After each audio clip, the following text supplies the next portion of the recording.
If you're tired of not making progress and you're ready to be the artist you know you're meant to be, you're in the right place. You're listening to the Singer's Path podcast. The Path, or Performing Artists Training Hub, will cover everything, including singing tips that actually work, advice from top industry professionals, and life-changing mindset shifts. Out with the starving artist and in with the thriving artist. I'm your host, Sarah Bishop, professional singer, actor, educator, and entrepreneur. I'm not afraid to speak the truth and stop the gatekeeping of quality information so you can actually become the artist you dream of being. So let's get on the path, shall we? Even though we're all on our own journeys, it always helps to have a guide.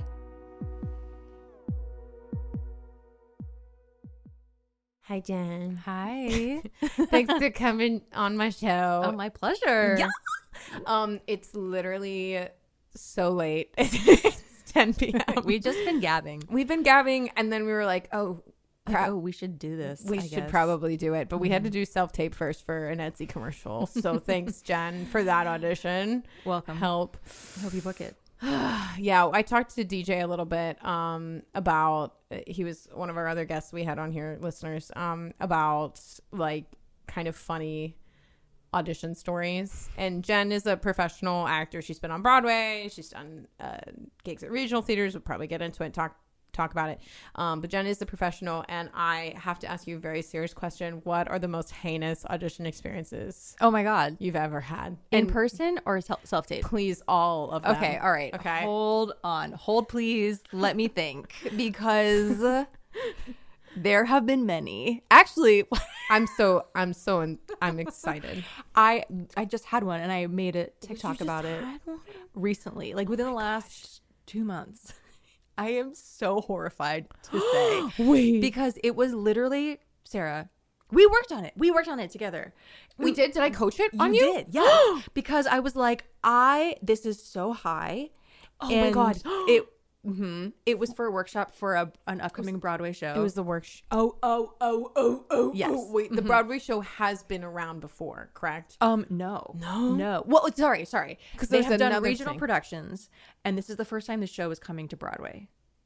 Because I did that with other people too. Oh, yes. And it was unreasonable. Yes. We will not. This will not be named. It will not be named No. because But if it you has want yet to to be email seen. in and guess, Feel free. Feel free. But okay, free. so this was a couple of weeks ago, maybe like a month or so ago. Anyway. Yeah. So I could not remember. Sarah, I was like, something is wrong with my brain, actually. I could not remember the lyrics. I could not remember how this song went. And we worked on it. We coached on it. I'd worked on it for days before. And it was like one of those things where I was like, you know what? I'm just going to go, and I know this isn't going to be perfect, but it's going to be fine. We're going to get through it. It's going to be great. And I see you're like looking around like, which one is it? No, I know. Well, I remember. I know what the show is. But Okay. like I know what you're talking about. Like I'm painting a picture. Yes. So I'm okay. So I am like letting go of perfectionism here. Like this, I was like, I'm proud of myself. Good for you for just, you were going to go, and it's going to be what it's going to be, and it's still going to be good. So I thought. And then, okay. So I get there, and I walk into the room, and like some very high powered casting people are in this room, and I'm like, oh fuck. And then Wait, is this an initial call and it's like a full table? yes.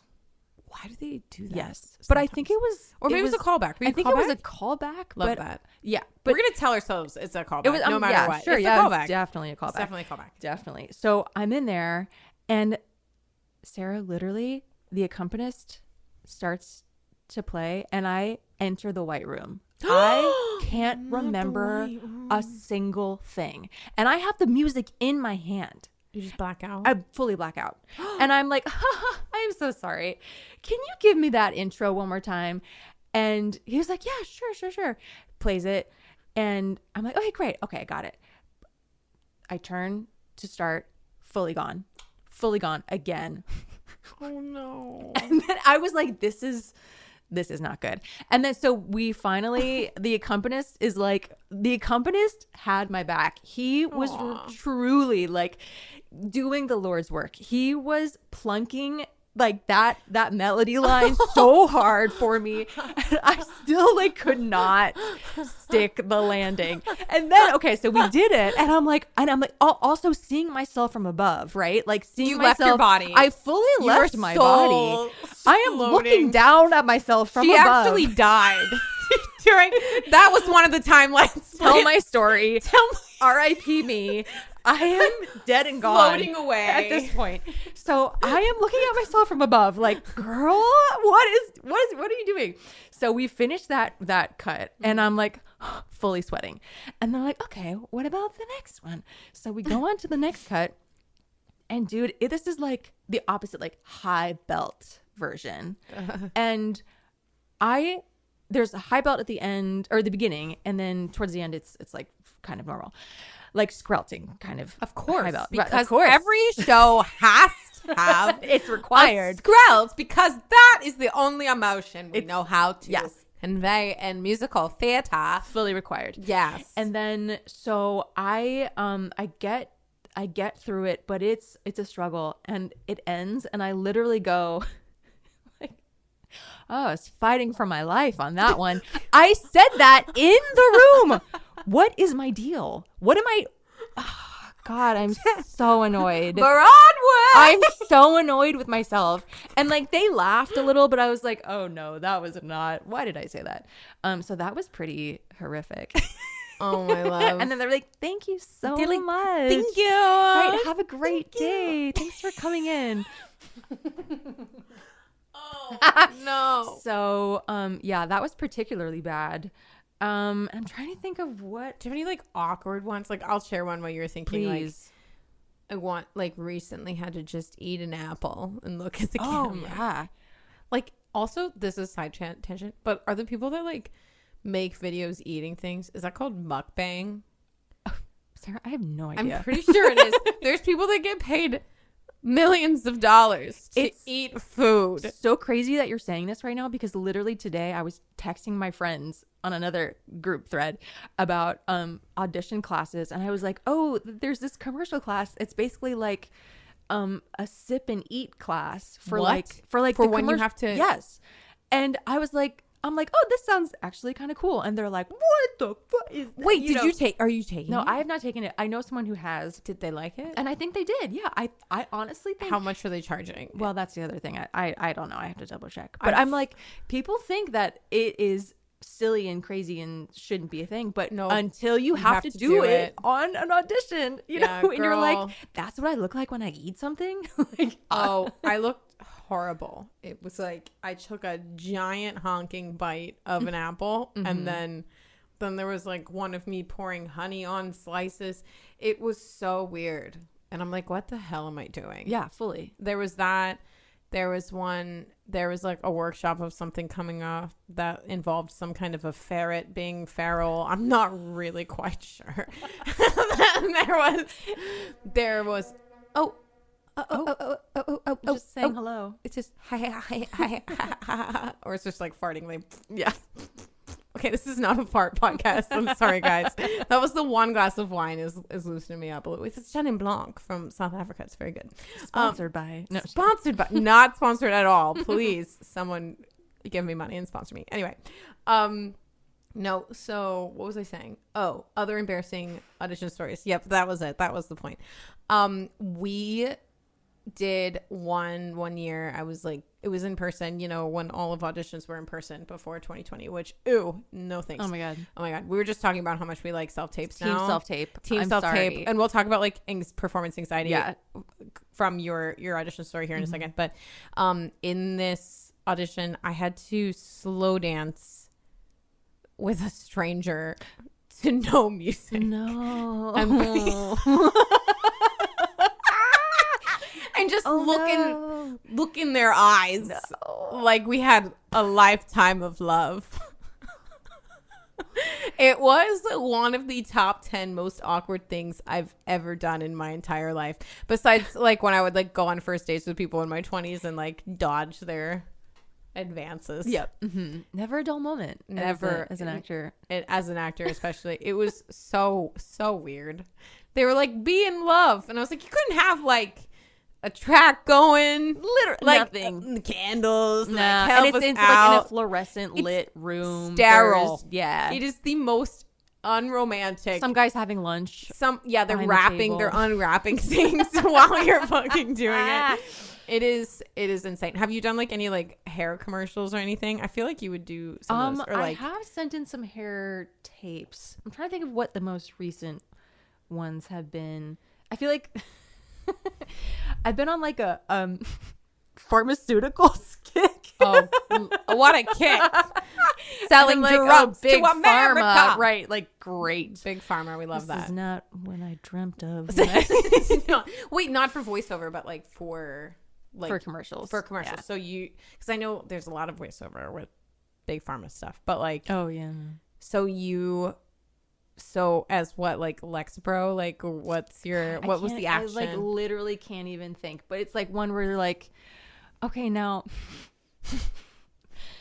actually I'm like, is this breaking an NDA? Did I say? I don't know. Maybe we can won't make up nonsense words. Yeah. It's like, okay, now scratch yourself and look like, you're in pain, and then a look of hope at the it's end. eczema. It's always It's something like eczema.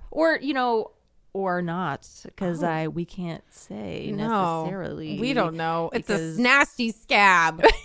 something, like things like that. Or it's like pretend you're pointing at a I don't know, words popping up behind you, and you're like, okay, cool. Just do that, guys. Okay, all this to say, if you've been listening being like, what the actual fuck are these people talking about, I'm talking about what it's like to audition for commercials, and unfortunately it's fine. When you get a commercial, it's cool. Like, I did a cat food commercial, like that's fine and dandy, like it's interesting to be on set, but it's basically like a really common way for actors to get their ends met. And is that how you say that? Sure. To make ends meet. Yeah.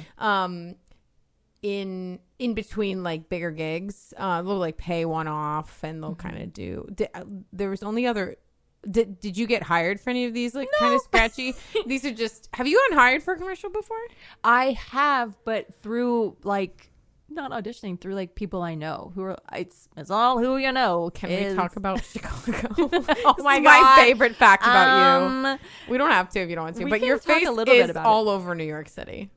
It's less so now, but Well, it's on the marquee. yes, that is my one fun fact for the rest of my life, I think. It's a great fun fact. Thank you. Do you want to announce it, or do you want me to You can announce it. So Jenn Noble, in all of her glory, is the entirety of the Chicago marquee on Broadway, and for some freaking reason, they have yet to put Jenn in the show Chicago, but they will use her face as the marquee. I'm like, hey guys. It's like that one like TikTok sound that's like, hey. Yeah, how y'all doing? Hey, how you doing? It's just like Jenn looking absolutely glamorous and gorgeous. She's like laying on the floor with like her head propped up in freaking like lingerie, looking complete glam, and it's like Chicago with like this is the front of the Broadway theater, guys. Jenn, and then you were saying you used to be on like buses and trash cans. It's always trash. That was cans. like my favorite, honestly, is being on the trash can. Really? Yes. Why? Because it was such like a New York moment. Like, oh my Like, God, whoa. Mom, look, I'm on a trash can. Wow, look, I'm on a trash can, man. Yeah. Were you ever on any of those like posters in the subway where they like come and they like sketch out your teeth or anything like that? I don't know. I don't know, but I did stop a cab driver once because it was like on top of the cab. Aww. And I was like, oh my God, can I just like take a picture? Was he like, no? Well, no, I was like, that's me. And he's like, that's you? He was like, what? Yeah, I was like, oh my God. No, I swear. I swear that's me. I promise that's me. He's like, that's you. That's just you? the disbelief. Yeah, like, no, fully. it's not. Just You like, crazy bitch. I don't think so. I don't know about that. Yeah. Oh my God. But going back to commercials really quick, Yeah, I yeah, would yeah. listen. Listen. It's a way to make money. I would do it. Hire me for all the commercials. Hire anyone needing Yes. commercials. Obviously, this bitch I is love bored. it. She's the face of Chicago. No, but it's so funny. Hire her. You know, like the like what we do, kind of like, you know, like if somebody just like peeked into our world of like, oh, we're setting up for I don't know, a self-tape and we have to eat Taco Bell on camera. It's like, huh? Like, that's just, all in a day's work. It's all in a day's work. I've eaten pizza. I've Yeah. eaten bread. I've eaten pretzels. I've eaten apples. Don't ask me why so many people ask me to make videos of me eating things, but it's just one of the things. It's either that or, like you said, like a pharmaceutical scratch, or maybe a slow dance for a Hallmark card moment. Yes. Oh, come on, Hallmark. Okay, Hallmark. That's like one of my goals now is to do a Hallmark something or Oh my other. God, you would actually be like, well, isn't Laura Osnes like continuously getting I booked think so. as in the Hallmark Channel think as so. like the it girl? Yeah. Yeah, we don't have to talk about that. But yeah, like I think a lot of Broadway people do.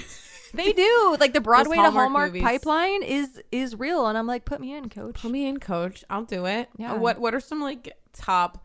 If we could invent the perfect Hallmark movie title for Jenn. Wait, Wait, we got to come up with this now. okay. This is very important singing content, guys. Yes. Obviously.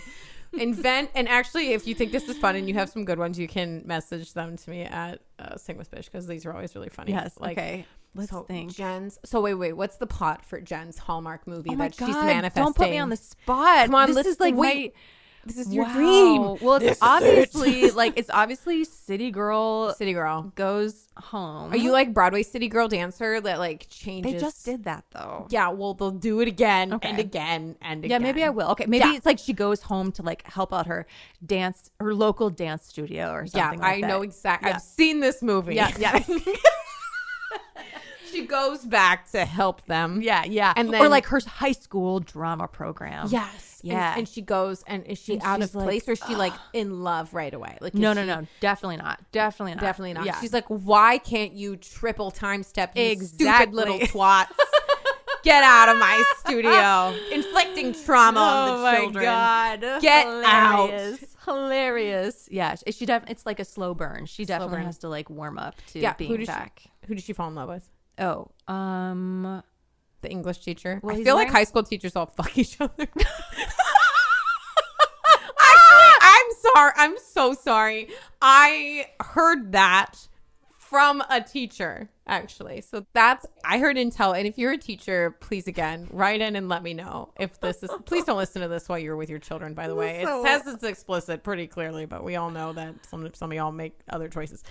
But I heard from a teacher that's a friend that is an elementary school teacher. She said like the elementary school teachers are like tight for like life, and they're all like elderly, and they'll like retire, and they're all have good morals. But then the high school teachers like all do each other. hilarious. Okay, I'm so sorry whoever's listening, but that's what I mean, hear. That's the stereotype. Listen.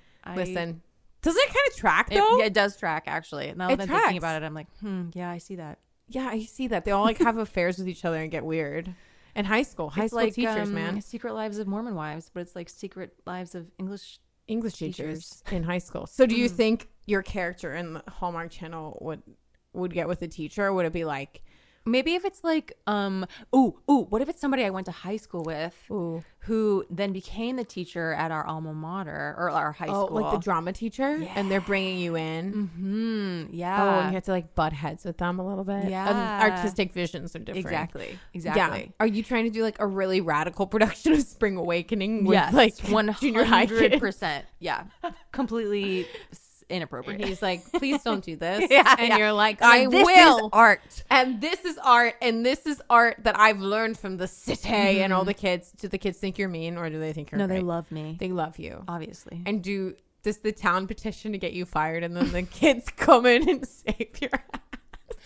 Ooh, I like how it's dark. It's This dark. is This is not maybe Hallmark. This is a Lifetime. This is a Lifetime movie. Lifetime original movie, not Hallmark I have to do Channel. a little bit of a plug for my husband because he was Yes, just please. in a philosophy. Is that philosophy skincare commercial with Lacey Chabert? Is that her name? I don't know who that is. She's a Hallmark queen, icon, Ooh, girly. okay. And he just did a like kind of a spoof commercial with her this past like holiday season, and so he was like the guy in plaid, like well, look who's come back, you know.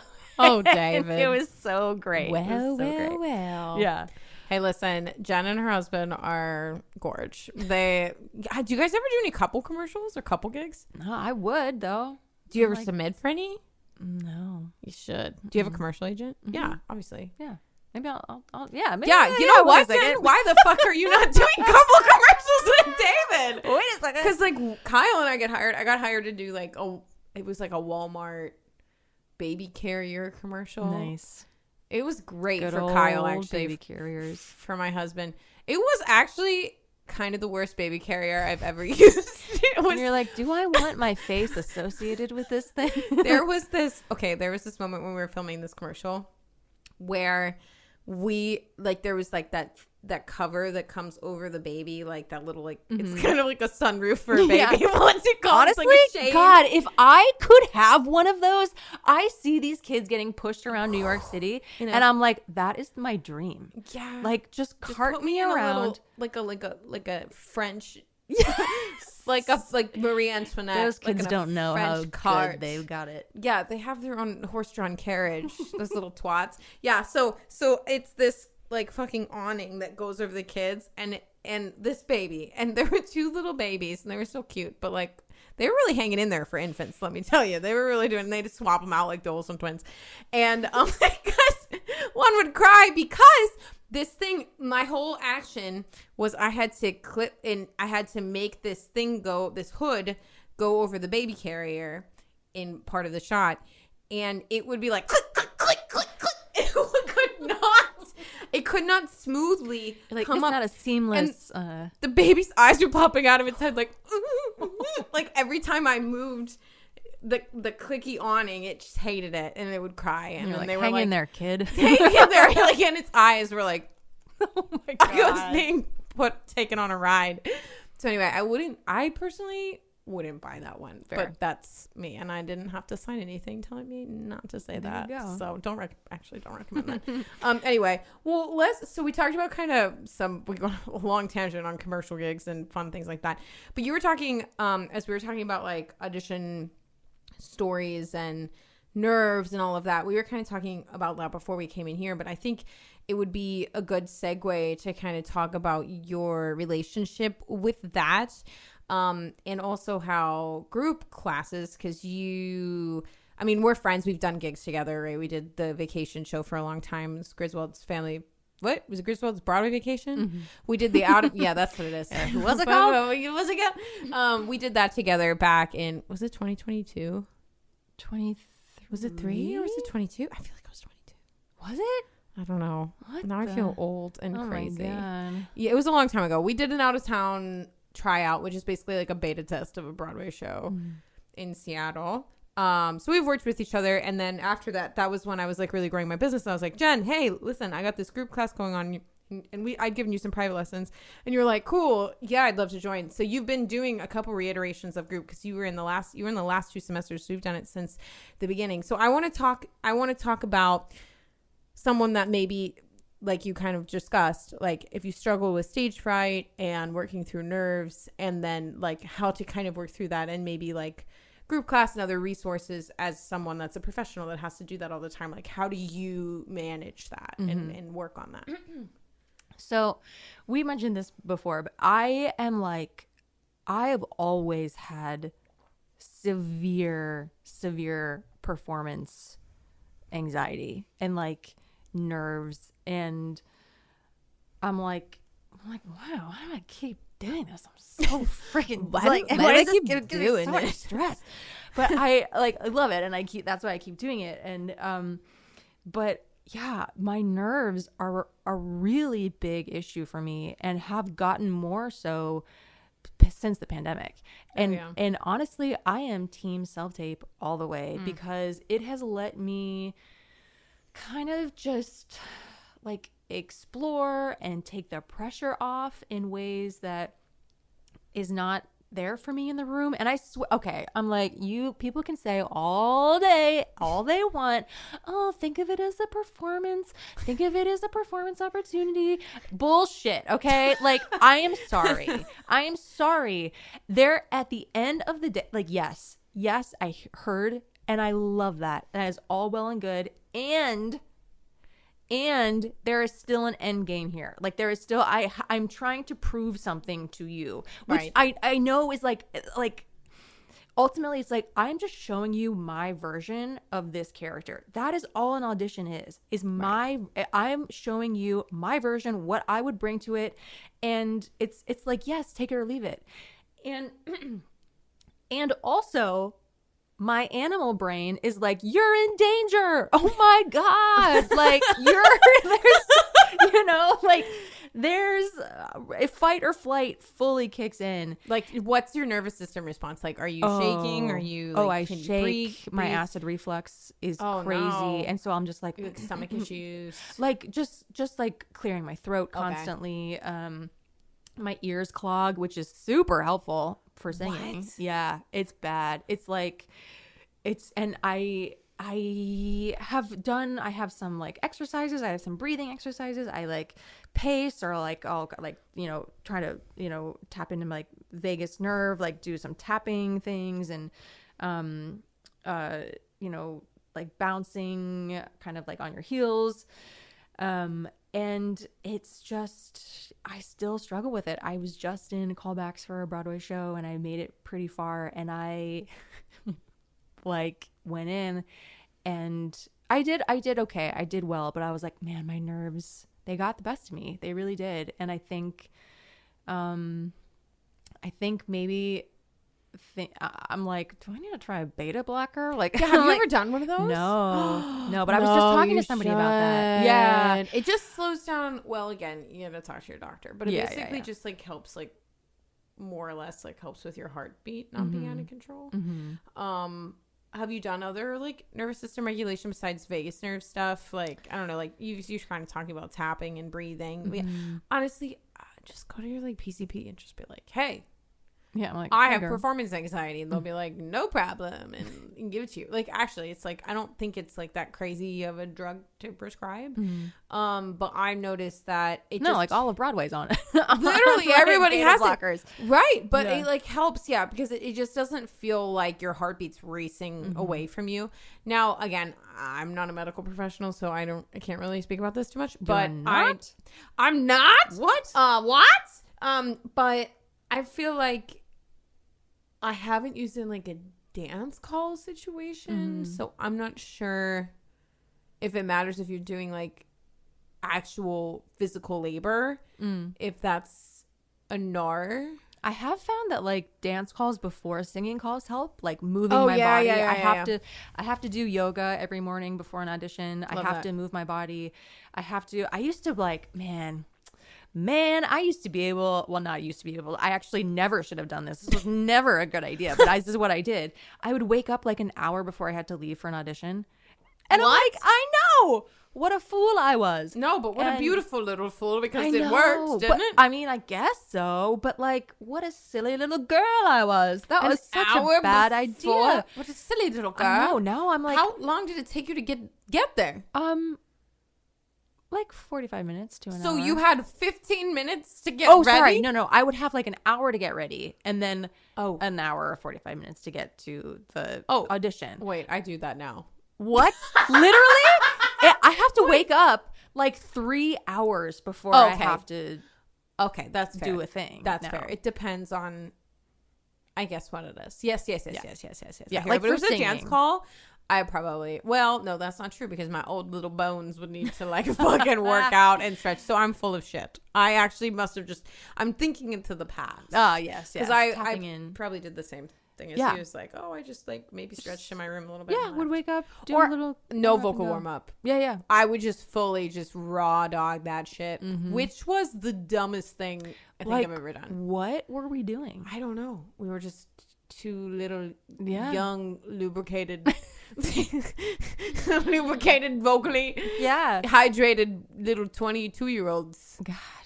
Yes. Yes. Do you ever like when you go to auditions and stuff, and then you see like the younger generation of auditioners? Because I feel like our wave of dancers and our wave of people that we see at auditions, like I'll go there and I don't recognize a damn soul. I know. Especially when I'm like doing open call. I really rarely do open calls, which is, I mean, I don't condone that, guys. If you're like new to the union and stuff, like go audition. But I just like, did so many at this point that I'm like, I don't really want to do that anymore. And if you're getting appointments from your agent and stuff, if you can get seen for the project, then it's like at a certain point, it's like, okay, I'm going to go to these less. But I don't know, like the entire cast of Heathers. I don't know any of them. And they're all so sprightly and young. And it reminds me of like even like 5 years ago when I was like pining at the bit to be in Mean Girls. Like that wasn't that long ago, but it was like a whole other just feels crew so of people long ago because there was a whole pandemic in between.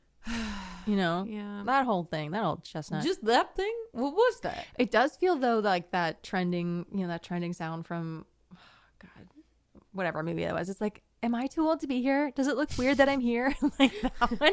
Yeah. Like I feel like that sometimes, like in a joking way. But you don't look older than like when we were in 2019 and 2020. Very good. Thank you. Yes. You're welcome. I feel like we froze in time. I know I'm not as skinny, but I feel like we kind of still look the same. You know what I mean? Well, we're millennials after all. Yes. Our faces are crafted in stone and frozen in time. I will say, have you noticed that? Okay, sorry, Gen Zs, if you're listening. Some of you are really mean to me online. So if that's you, fuck you. Oh, no. But if it's anyone else, I love you. Okay, so if you're mean one that calls me cringe, get fucked. Anyone else, you're welcome to be here. Anyway, have you noticed that that Gen Zs generally do look older than us? Okay, so I don't know. I'm like, is this a psychological thing where millennials just like feel trapped at a certain age? You know what I mean? Maybe we're just traumatized at age 18. I feel like maybe we are like, you know, when you're like, what age do you feel stuck at? Or like, what age do you feel like, you know? And I'm like, maybe that's what that is. I mean, we also look really freaking good. Well, we look really freaking good. And I feel like I'm emotionally appropriately aged. You know what I mean? Like, yeah, I do feel I had to work for it for sure and practice that, but I do feel like the way that I approach things and the issues that I have in my life. I mean, we just talked about like fear of motherhood and pregnancy for the last time. I think that's a very common theme for women our age, but like, I don't know. I feel like those themes and how I approach things are pretty appropriate. But like, I don't know. Do you feel stuck at like 26 or 27 or something? I feel like I just kind of forget.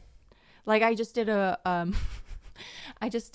developmental kind of like a 29-hour reading 2 weeks ago, and I was the oldest woman there. What? By okay, so there was a short, like me, and then the girl next to me was like 4 to 3 years younger than me, and then after that it was like 10.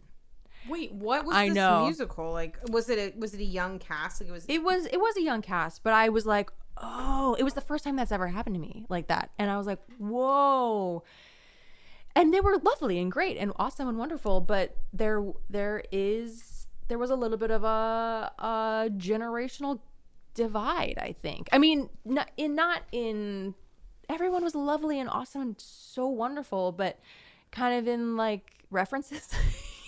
It's just kind references. Did you just like didn't get them, like when they make jokes and stuff? Yeah, well, I mean, most of the time I did, but I really was holding on. I was holding on for dear life. I was like, yeah, totally. I know that one. Yeah. I saw that on TikTok. I saw that on TikTok. I feel like I kept up really well with the Gen Z in the improv class that I'm in right now today. She was like, Trisha Paytas is having her third child, so I don't know what those words mean. That means. And I was like, yeah, I do. I don't know what those words mean. So Trisha's like, and I don't know, she's just like a pop star. She's not a pop star. What is she? How did you describe Trisha? She's like a pop culture person. Okay. I don't know what her talent is necessarily, but she's around and she's pretty funny, and she works. I think she's done things on YouTube and like been on podcasts and stuff. But there's a theory that every time she gets pregnant, like a big world icon dies. Oh no! And then her babies are the reincarnation of the icons. So that people slay. Like people were like, oh my god! So they're like conspiracizing around some particular heads that we're not all that fond of. Careful, they're listening. I know, so I will leave it at that. But there's like, yeah. So anyway, I like connected with this girl being like, she's going to pop up on my algorithm now. Just you wait. Yeah. Cause I was talking about it and now your phone's going to be like, Trisha. Trisha. But yeah. Okay. Well, circling back, way back to nerves.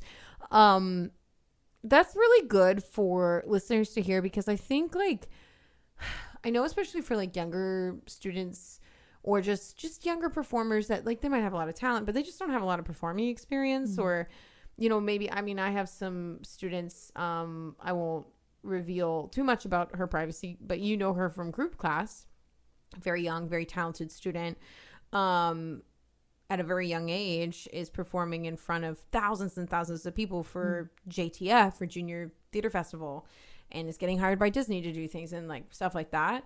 And like, but I think as a young person, you're just like, how do I get over these nerves? Like, how do I overcome this? Like, how does this go away? It's like all about like, oh, I don't want this problem anymore. And then the reality is like, no, it's just about how you manage it and like get through it in the best way possible. And maybe Jen's at the point of beta blockers at this point. But that's ultimately what it turns into. It's like, as long as you're functioning, you know, and if you're not functioning, then you need to like kind of experiment with what helps you out. But ultimately, I don't know, and you can speak to this, but I feel like when you're more practiced in the exposure of it, the better you do. Yeah, I was just going to say, I think it has to do with exposure therapy. And I do think my nerves have gotten worse as I've gotten older. I think the pandemic was a whole thing. You know, obviously it affected the whole world. In our business in a very serious and real way that we're still feeling. And, you know, I think in-person things are just kind of, it feels like I'm trying to get back on the bike and the bike is not cooperating. Oh yeah, it's like gear shifting and like gunk. I feel like we've all felt that way in whatever timeline shift has happened. Like there's this theory that we entered a black hole since 2020 and we've been stuck in hell. Sure, I'd buy it. I buy it. Honestly, here we are. This is the bad place. Yeah. But yeah, so it becomes like, I agree with what you said. It becomes about exposure therapy and just management. And I am going to do a quick plug here for group classes because Jenn is a member of group classes and she did it in the first, I guess they're trimesters because we're doing it 3 times. So then this is the first year I'm like figuring out like what the frick to call them. So there was like a winter quarter sort of, then like a spring summer sort of a quarter that we just wrapped up in July. And then there'll be a fall quarter that's happening, which, by the way, guys, registration should be open starting August 1st. Although if you're listening to it now and you go to the links that are in the bio, it will show you, I don't know, not the bio, sorry, the link in the show notes. So like whatever you click there, it'll lead you to the page. And if it's available for sign up, you can sign up. And if it's not, then it's expired. That's coming up, but we're going to kind of talk about the benefits of that. And even for professionals like Jenn, and there's also another level. So Jenn will talk in a second here about the advanced class that at the point that you're hearing this, advanced classes take place on Tuesday, like morning, afternoon. So was it 11:30 to 1:30, I think was what it was. So it's 2 hours long, very small class. So even if you're listening to this, I can't guarantee that there's a spot open at this point because part of the cool thing about group class is that we're capping it at 10 people. Like I'm not interested in trying to scale this particular offer to like a huge degree. There's going to be other things coming out that will be larger communities and not as hands-on coaching. But this is like more or less like, I mean, sometimes those classes got really small when there wasn't attendance and it turns into like kind of like semi-private lessons. Which is the most accessible way to work with me.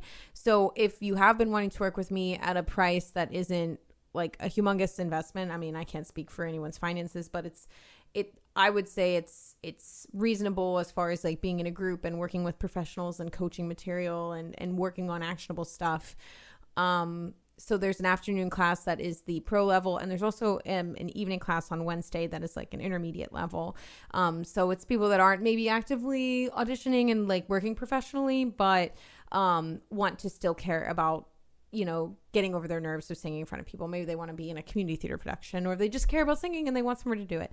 So anyway, so that's group class. Sorry, that's my pitch for that. And registration should be open at the time of this announcement. And if it's not, you'll know in the show notes. But Jenn, as someone that is in this vehicle for practice, what are some things it's changed a little bit from the winter to the summer as we're kind of figuring it out as even a group. I feel like I've put some of the focus on you guys and tried to ask about what do you guys actually need and want from this container, and with that, what have you found has become really helpful with the focus being on how the structure is at this point, which is you have to have pillars. And then you come in and we do song work. What have been things that you've taken away from that particular thing? Well, I think mostly it's the accountability and showing up and having, because I really struggle, honestly, outside of a university program setting. When do you really get to do the same thing every week as an adult? As in part of your training consistently. Yeah. Because our jobs are crazy. Life gets weird. Life gets wild. You have to do this, and that. But it was, I really appreciate the accountability and the consistency of it, and the, again, exposure therapy. It just singing in front of people, even though it's online, is a huge win, and it's a huge kind of thing to put yourself out there, and everyone is loving and so wonderful and so supportive, and it's just a great way to kind of just get yourself out there and be not afraid of being witnessed by people. And yeah. And the warm-ups and everything are so helpful. But I just think for me, at least, it was singing in front of people again. Not in an ensemble. Not in an audition. To work on things. And, of course, it's one of those things where it was okay, I know, I made a list of songs. I was I have a list of songs I'm going to sing in Sarah's class. And then, of course, life happens and they're oh, you actually have to make a tape for this. And it's okay, well, we're going to pivot a little bit. But just kind of being able to be in a group of people who are so loving and supportive, and with your guidance, your amazing guidance, and even to prep audition material too was so helpful. Yeah, do it in front of someone else before you go. That's the biggest thing, guys, is when you have packets and big preparation that you need to do. You need to get it coached and do it. And if you're already actively in class practicing, it's way easier just to be oh, I'm gonna just bring this here. And then another part of the group is there's a Telegram option, so everybody has kind of this group chat going in a different app that's not gonna blow up everyone's phones and annoy everyone, but sometimes you can be hey, I have this coming up, or do you have recommendations for songs, or so you can get connected with other people in the class and bounce ideas off of them. And again, I'm kind of still getting good at delineating if someone has again critiques that they want from people, or hey, I'm going in for this, do you guys have anything to say about it? It's just about being specific about that, because I feel it happened a little bit, and then it was here, guys, here's my song, and it's all right, what do you want from this though, because to make it easier for people to consume and know what to look for. Right. But anyway, it's accountability is huge. And then if your ears are perked and you're well, how do I join? Just know that if you don't have pillars, you do have to have that to come into the class. And that's because having that technical prerequisite is really important, so that you actually can come to class and ask questions about the homework you're drilling at home. The conditioning work and the technical work that I don't want to say waste time doing in class, but it's it's way faster. It's already structured in a way that there's lesson plans and pillars that are designed to like functionally train people. And so it's like, it's better if the singer comes into group class and we have an allotted time for this, where it's like, hey, like I was trying this exercise in this part of the course and it stopped working. Because that happens, right? Where it's like, hey, like, nay was working and now it's fucking not. Like, what the hell? And then, you know, I'll listen to you again and then give you, like, customized things. So, like, that's what I mean. The warm-ups, the customization of it can be helpful on the technical side. But then at the end of the day, what everybody wants to do anyway is coach the audition material. Actually just sing for people. Make sure that it sounds good and that it's audition ready. So that you can go and in it, along with the exposure therapy of, like, I need to make sure I'm practicing doing this in front of someone. There's also like a confidence that's added, right? With like, oh, I already did this for my coach. I already like sang this for a group of people, and I know that the vocals came out fine. So like, I'm confident that when I do it in the room, I already did it, right? Yeah, there were some cool wins that I witnessed people this time around, but if you're listening to this and you're like, I don't want to do group coaching. Group coaching's stupid. Like, what the fuck am I going to do with group coaching? And like, I want private lessons. I'm going to say it's like both are like equally valuable. They do different things a little bit. Although I think group coaching can tickle a little bit of what private lessons do, but it's not like obviously as concentrated. Right. And that's why like pillars exist and you can ask for customizations. But I don't know. There's something just different. Like I feel like both are kind of necessary in the sense of like shaping the product that you're ultimately going to be presenting for casting and for auditioning for your community or whatever. Because again, you don't have to be a professional to be in group coaching. But anyway, I'm kind of just rambling about the logistics of being in group. But yeah, Jenn's a beautiful person to have in there. Obviously, the pro class has other people that work professionally and all of that. But Jenn in particular has been a really good example of like someone who's been working and is open about things that you're talking about here. And like, I think we do have levels. I think it's 16 and up that you have to be able to be in group classes. But I think for the younger people that are part of those classes, they look up to you as far as like, oh, I want to be like Jenn. Jenn's doing it. Like I can do it too.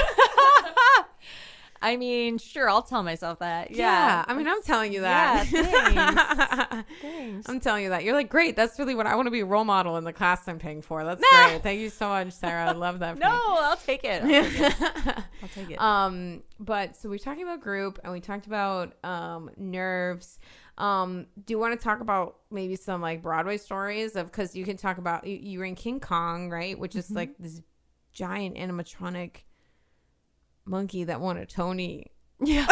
Yeah, I know. It sure did. That's what I think about is this puppet. Is it animatronic or is it puppet? It was half animatronic, half marionette, actually. Oh. So as I remember it, because it was pre-pandemic, and I'm probably going to butcher this, but the gorilla is like literally held up by like steel beams, and it's half animatronic, half marionette. So there's a people in the back of the house controlling its face and its voice and its like jaw or its roar and its eyes. And then there's another so there's this company called the King's Company, and then so they controlled his face and like his appendages, his arms, his elbows, his wrists, and his like legs, and they would literally like pick up the wrist and slam it down. And these people were also in the dancing ensemble, so like they were doing everything. Yeah Like these people were heroes. They should have also gotten a Tony Award, I think, specifically. But we did win a Cheetah Rivera Award for Best Ensemble. It's just a little plug. Oh, amazing. Because you were in the ensemble and you covered... I covered Anne. Anne, who's like the main movie star girl. Yeah. Was it like... Okay, question. I've only really seen the Naomi Watts movie version. Is it similar to that? Or is it like the older... Like, is it a different plot? It's different. It's totally... It's the same but different. It's like Anne is kind of a... not an anti-hero, but kind of. Jack Thorne wrote the book, and it was like it was definitely an homage to the historic King Kong as we know him. So it's like this Ann Darrow wants to be the star, this queen of New York. That's like her whole opening number. And then I'm the queen. Yeah, literally. And then has like a kind of struggle with herself and like what she's done to this innocent being. And yeah, it was like, I thought it was really powerful. I really enjoyed it. We ran for like 10 months, which is, that's pretty good. It's pretty good nowadays. But yeah, like, the show I did after that ran for like 2 months on Broadway. Wait, which one was that? Heart of Rock and Roll? Heart of Rock and Roll, which also I think is a lovely show. And was it fun? Like, it seems fun. Like, did you swing in Heart of Rock and Roll? I did. I was a swing. So talk about, because you weren't a swing in, or were you a swing in King Kong? No, I was in the ensemble. So was Heart of Rock and Roll the first time you were swinging, or have you swung? Really? Yes. What is for you mentally, psychologically, emotionally? I think I lost years off my life from swinging. Yeah, I'm just joking.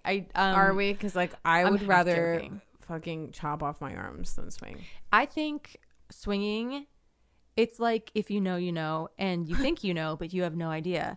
And it definitely depends on the show, right? But like swinging took me, it took me a while to get used to it, like to like the first weeks of rehearsal I was like, I'm in the wrong room, I'm not supposed to, I'm not good at this, I can't do this. And then once I kind of figured out my own system, I was like, oh damn, I am good at this. like I was like, oh no, I don't want to be good at this, because this is a really hard job. It's such a hard job. And I went on for all 7 tracks in the 2 months we were on Broadway. Are you serious? Yes. Were people getting hurt? Was that people? Yeah, people were getting hurt. People, it's tough. And I went on for tracks that I literally had to learn day of multiple times. And that's just kind of like how it goes. So you just like, so they're like, hey, Jen, could you, no, you've never done this before, but could you just figure it out? Yeah. They're like, what do you need to get this done? What? And everyone's different. And you come up with a system. And luckily the swings on that show were freaking amazing rock stars. And everyone in that show, we all had each other's backs. And I will never forget one day, it was like the last time I was supposed to be on. My dad was in the audience. He'd come up from Cincinnati to see me. And represent. And like this particular track I was doing was a semi-split track. So I would do one track in the opening number, and then the rest of the show was different. And I'm pre-show. I'm set on like stage right, and the stage manager is like, "What are you doing?" And I was like, I was like, just, what? And she's like, you're on stage left. And I'm like, no, I'm this track tonight. She's like, not in the opening number.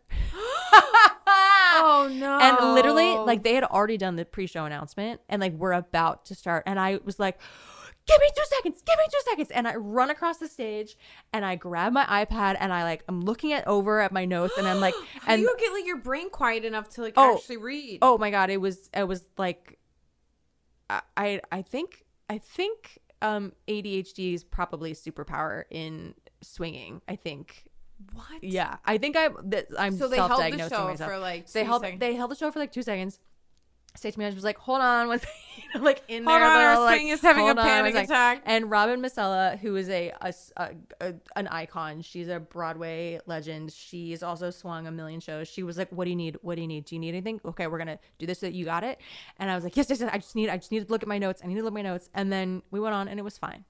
What? But did they just like kind of push? Was the ensemble good about it, or were they assholes about it? Yeah, no, everyone was great. Everyone was great. Some shows, and this is a cardinal sin, but some shows they can be dicks to the swings, which I don't understand what you've done. A plague you pissed off God on your houses if you're a dick to your swings. On your family for generations. You will rot You in wish hell. to have the curse reversed? No. Yeah, but actually, because most of the time, as it should be, they'll just, if you're in the wrong place, they just physically put you in the right place. Yeah. I was going to have, for the longest time, I was really toying with the idea of putting in my bio my Venmo. Oh, I love that. Don't be people like, do that? I don't know. Do they? Oh, maybe you just told me Like that. my Playbill bio. Be like, if I'm having a panic attack, buy me a coffee. You know? Oh, I love that. That's shameless. I'm obsessed like, tip with your it. swings kind of thing. Tip your swings. They're probably freaking out right now. I'm obsessed, but equity would come up with some some bullshit. reason to not do it. But I think you should, honestly. Oops, sorry, I hit the mic. Sorry, everybody. I think the next time you should definitely do that. Yeah. Did you know that? So I was in cabaret for a long time. I did the tour, but I wasn't in the Broadway production because I was a baby in school, and then as soon as I graduated, it closed. But the Helga. So I played Helga on the road. But on Broadway, like cabaret had a full, like they had gutted out the roundabout house and like, you know, made the nightclub speakeasy kind of moment. This is not the most recent cabaret. This was back in 2015. 2014. So this was 10 years ago. Holy shit. Oh my God. So there were like these tables, like it was a nightclub. So the Kit-Kat girls would actually go out into the audience and like get money from people. Like they would take people's money. Oh my God. Well, what would you do with it? They'd hide it in their bras and shit. And then Actually, so the one girl, Helga, who was the character I had, but she was actually this like older woman that had done the 98 production, which was nice. Like this woman is like 50 years old. But she came out and would be like, Helga likes spanking. You give spanking $20. And they'd be like, okay. And then they give her $20 and she'd take it and then go do the show. She made like hundreds of dollars each night. Work. Basically robbing the audience. And we're for it. We're for it. And if they paid for those like table seats, like, you know, they're loaded anyway. Oh, yeah. So like they can spare 20 for Helgas. Honestly, that's brilliant. They get a spank out of it. You know what I mean? I think she would charge like, I spank you like 20, you spank me like 30 or like some shit. Like, and they'd be like, absolutely. Hilarious. So she's like kind of like borderline doing sex work. You know, sex work is real work. Hey, listen, protect the sex workers. But so anyway, but actually it became a problem because the waiters, there were like bartender waiters that were like serving drinks to these people. They claimed that she was stealing their tips. Oh. So then, from what I understand, I wasn't there, but this is what I was told. This is the lore. This is the lore that they had to stop collecting money.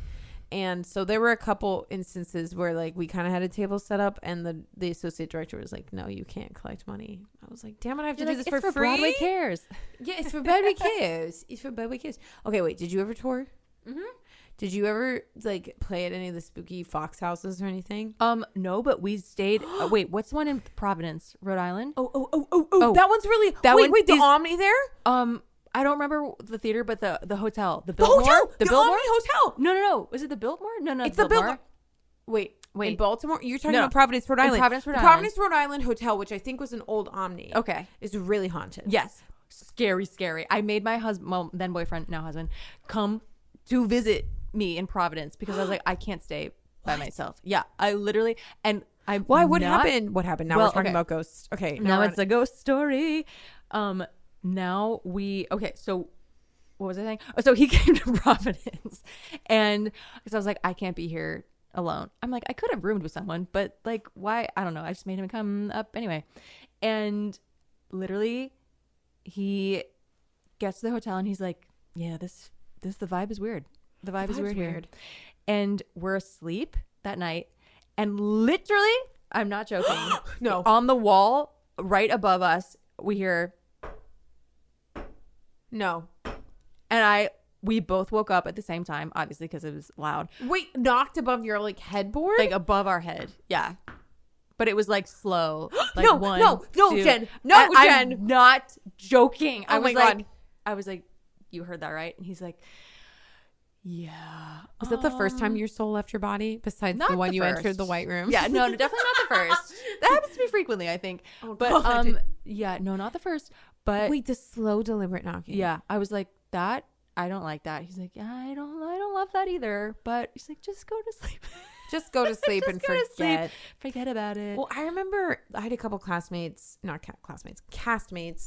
at that city because we opened there, and they were talking about how they had really weird dreams. I don't really remember individually anything happening, but I was just really concerned that I had torn my meniscus, so I was a little preoccupied. Yeah, that's it was really just muscle tightness. I was like tugging on it and I was fine, but there's a lot of like slamming and squatting and bad things for your body in that show.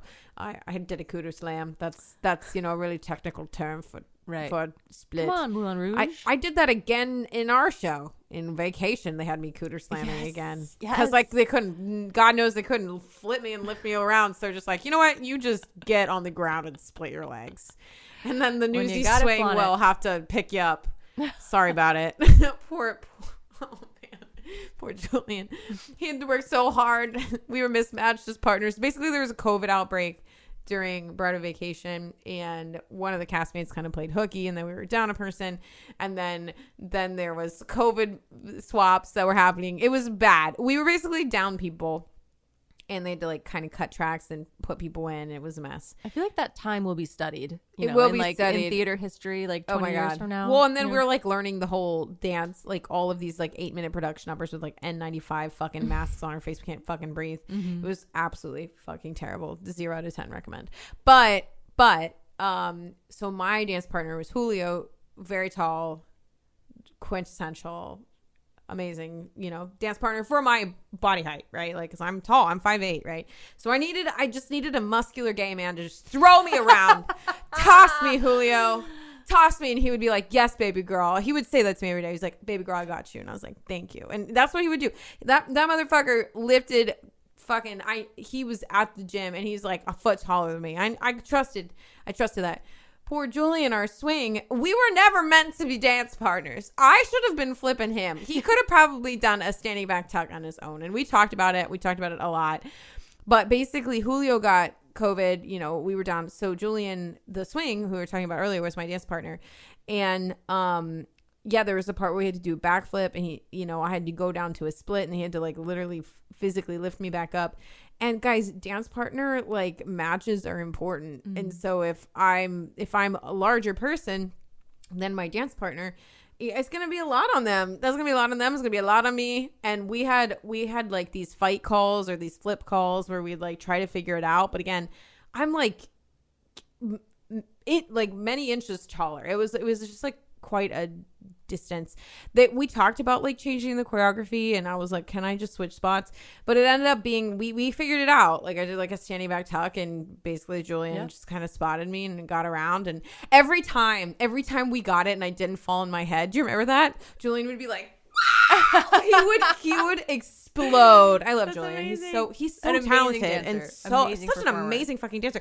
I'm just huge. No, so, like, he was like, not, oh my god. No, but like compared to, we were not good. Like I needed like someone to just fucking senselessly whip my body around, and But anyway, Julian was awesome and was a victory each night to get my ass around those flips. Let me tell you.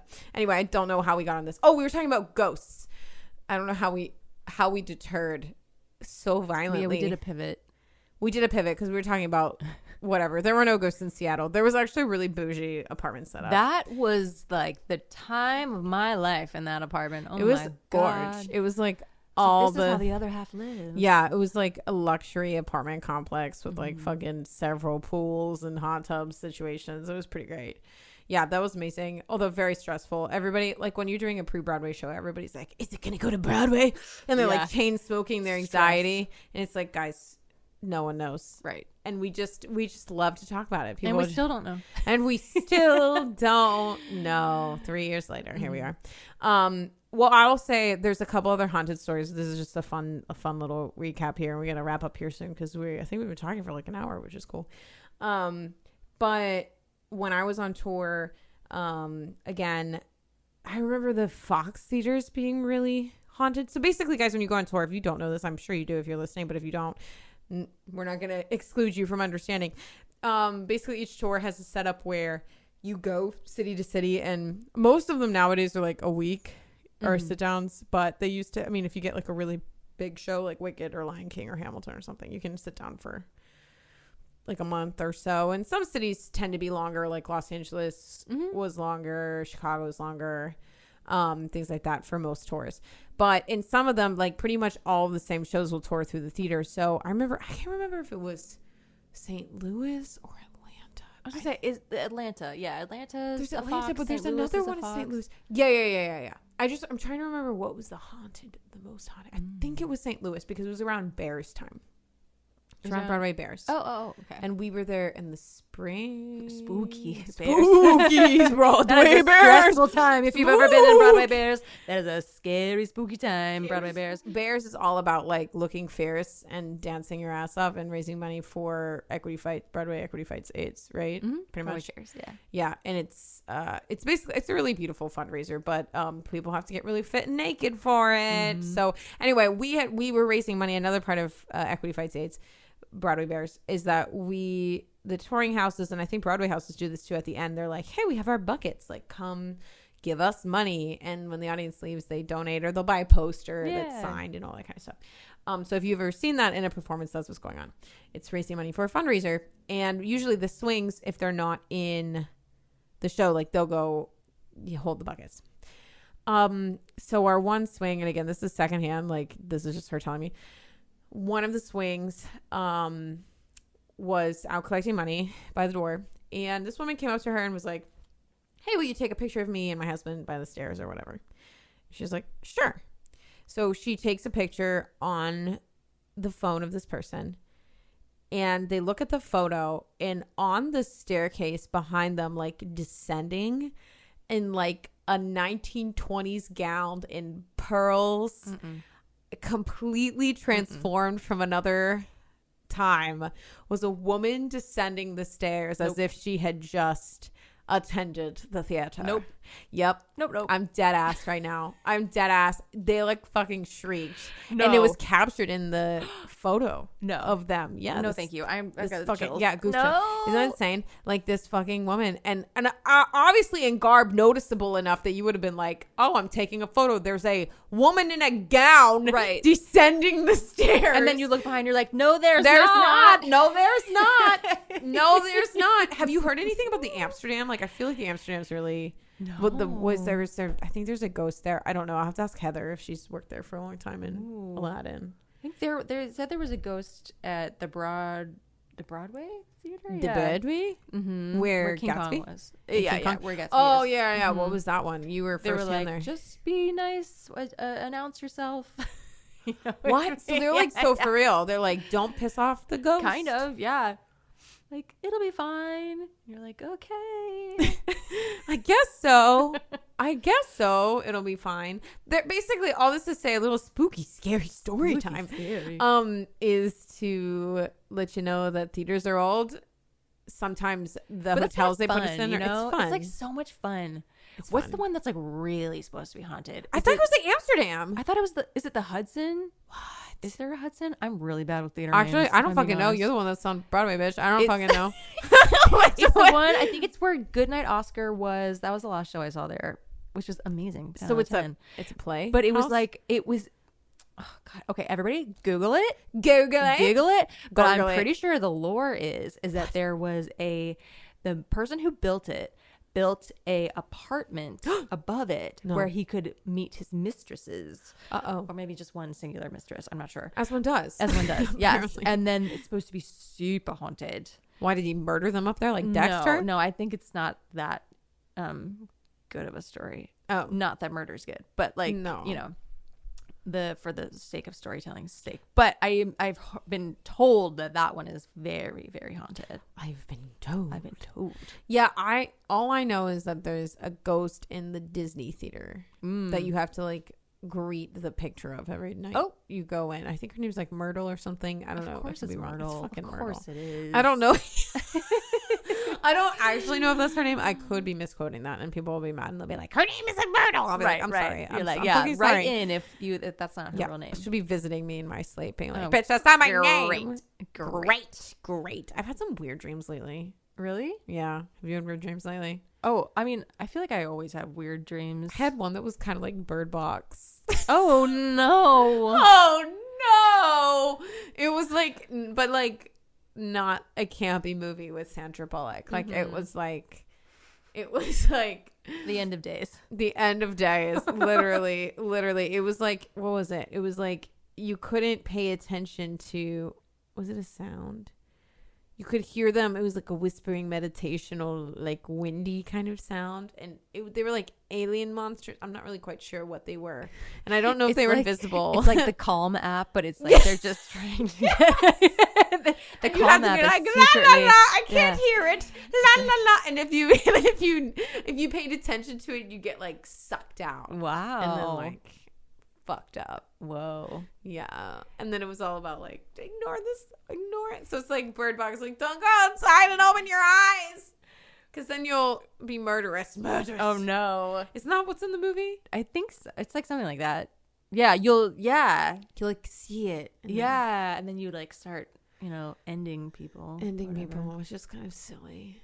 We had this meditation for a long time, and it was like, welcome to Wait again. But it sounded like, what the hell was it called? Like, welcome to meditation for health and healing.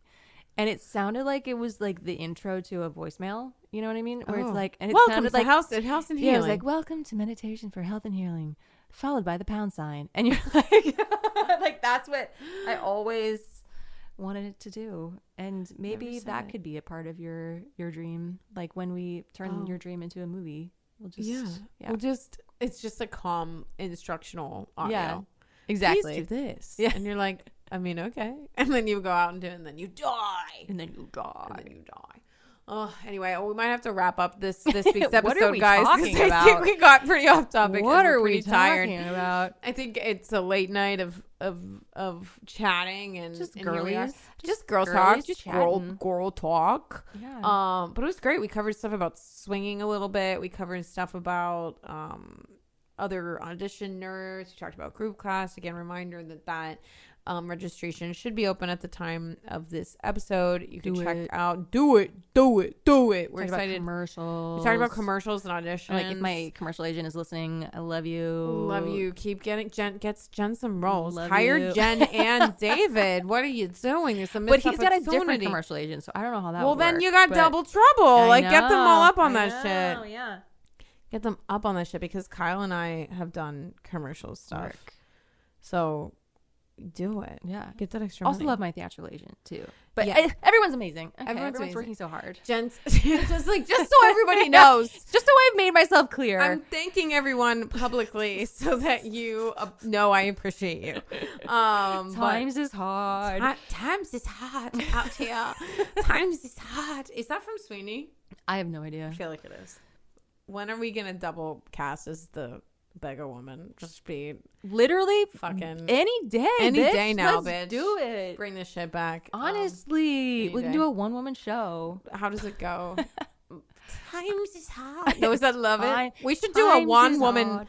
two-woman production of Sweeney Todd. No one will come to that. No one. We'll keep a captive audience. We'll fucking do it on the podcast, and people will be like, "I came for singing tips, and this was trash. Like this is unhinged. This is absolutely." Well, actually, it would be really fun as like a friend activity. Which guys, people do this if you're interested. But if you just like get a score and you just like hang out with your friends, you can like sing. I would do that. We used to do that on tour all the time. Really? Yeah. Wait, what were you on tour with again? It's a show called We Will Rock You. Oh yeah. The Queen musical? show. Yes. So that was my first tour. And then I toured with Kinky Boots. Oh, I love that. Was the Yeah. Haunted one Kinky Boots? Was what? The Providence. Was it Kinky Boots? It was both, I think. You we made did both. David come up for I both? know. Yep, I did. Oh, I'm not shit. doing this by You're myself. like, fuck that. I'm not doing that. No Anyway. way. Anyway, Haunted, Spooky, Scary Story Time, touring, We Will Rock You, reading through shows. Do it all, guys. It's late here over at the podcast. We're gonna hang up now. Thanks for listening. Thanks for listening. You guys have a nice night, and I hope to see you in group classes. Bye.